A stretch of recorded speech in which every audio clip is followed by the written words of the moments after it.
रातारात गर्न सक्ने 1-2 घन्टामा गर्न सक्ने काम छ, त्यो काम गर्दै भए आज यो अवस्था आउँथ्यो, हाइको अवस्था हुन्थ्यो। स्वर्णिम वाग्ले हाई भन्थ्यो, उहाँले पदबाट हटाउन खोज्यो भने सारा लगानीकर्ता उहाँको चाहिँ पक्षमा उभिएर किन यस्तो राम्रो काम गर्ने मान्छेलाई हटाउने भन्थे। आज त अवस्था त उल्टो भइरहेछ, स्वर्णिम वाग्लेलाई हटाउने रे भन्ने चलिरहेछ। कोही लगानीकर्ताले उहाँलाई साथ दिएको छैन, किन दिएको छैन? उहाँकै कामले दिएको छैन। किन आयो भन्दा उहाँको कामले आयो। अब मुख्य सुधार हुनुपर्ने कुराहरू जुन तत्कालै गर्न सकिन्छ, जुन तत्कालै गर्न सम्भव छ त्यो काम गर्ने हैन।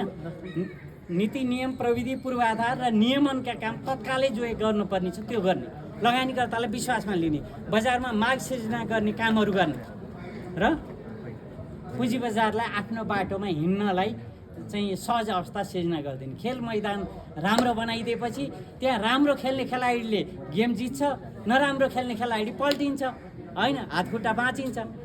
तर खेल्ने मैदान नै हिलो भएपछि, काँडा उम्रेको भएपछि, सिसाका टुक्रा भएपछि हैन, गेग्रियान भएपछि त्यहाँ त जान्ने खेलाडी पनि चाहिँ राम्ररी खेल्न सक्दैन, गेम हार्छ। अनि उहाँ त हाम्रो सरकार विरोधी होइन बारम्बार भनिरहेको। अब उहाँ चाहिँ त्यो के भन्नुहुन्छ, पुँजी बजार विरोधी होइन भन्नुहुन्छ भने कामले जवाफ दिनु पऱ्यो नि, कामले प्रमाणित गर्नु पऱ्यो नि।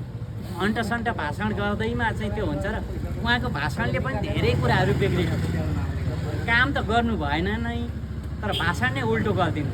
अनि